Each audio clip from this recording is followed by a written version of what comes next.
So today we're going to be making one of my favorite paleo snacks, which is kale chips. So what we need is a bunch of clean, washed and dry kale, either olive oil or coconut oil. Today I'm going to use olive oil because I'm saving my coconut oil for some other stuff that I'm making. 100% maple syrup. We need some baker's yeast.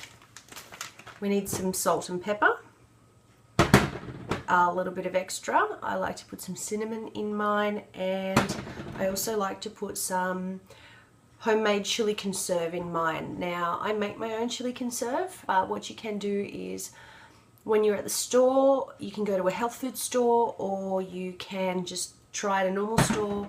Look for some chili conserve, but make sure that the ingredients are natural. So what you're looking for is as close to 100% chilies as possible without any preservatives and stuff, without any of the bad chemicals. So always look for ingredients which don't have the little numbers behind them. So what we do is we break these little bits off the spine and pull our kale off. My favorite kale to use is the curly stuff because it seems to hold the ingredients a lot better and cook a lot nicer in the oven. It's a good idea now to put your oven on about 175 degrees, and for people in America and who use Fahrenheit, it's about 350 degrees Fahrenheit. Once we've ripped them all up, we can now put these aside and they can wait around while we make the approximately 1.5 large tablespoons of the baker's yeast, so roughly about that much. Then we add the salt and pepper, so be generous. The salty taste and the peppery taste works really well with the chili as well as the maple syrup. Also, if you don't have maple syrup, you can use organic honey as well. So it's all a little bit as you go. There's a little bit of cinnamon. Now we can add some olive oil, so I would probably use about 1 tablespoon of olive oil,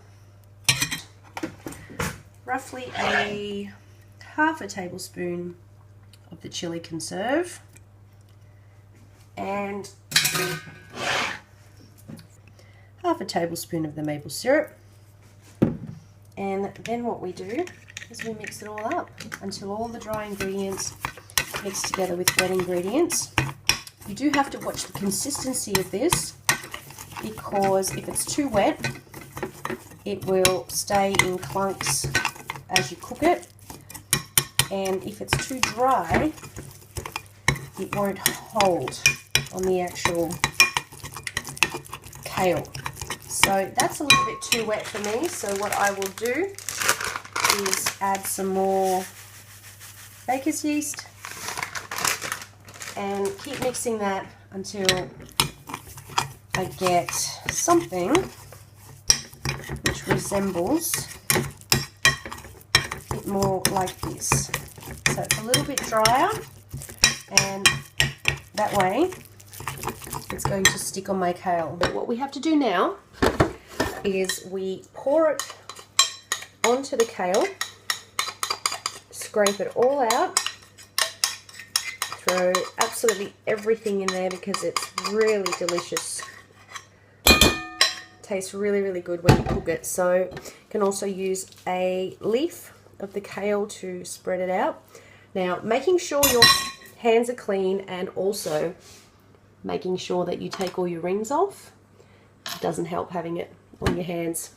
Now, with your hands, you literally have to get in there and mix the kale into the mixture, and literally by hand work it in your fingers like this until you feel like it's basically spread evenly along all the leaves of the kale, because this will be roasting in the oven for a little while.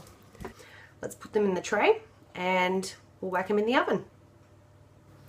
So get yourselves a fork and literally nice and even spread them out so that they can cook nicely and hopefully cook as best as they can evenly. So once you've done that, we need to take them and put them in the oven. But before you do that, make sure that you turn your oven down. So if we're doing it in Australia, we're going to turn it from 175 to about 100 degrees Celsius.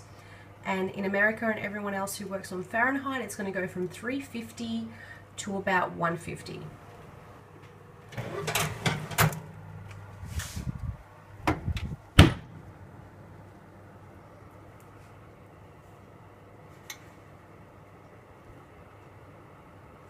So now we cook them in the oven for roughly 20 minutes to half an hour, depending on how well they cook. Just make sure you check them once or twice and give them a bit of a mix in the pan so that they cook evenly. And there you have ready-made kale chips. And they're much better for you than the stuff that you buy at the store. It's my favorite.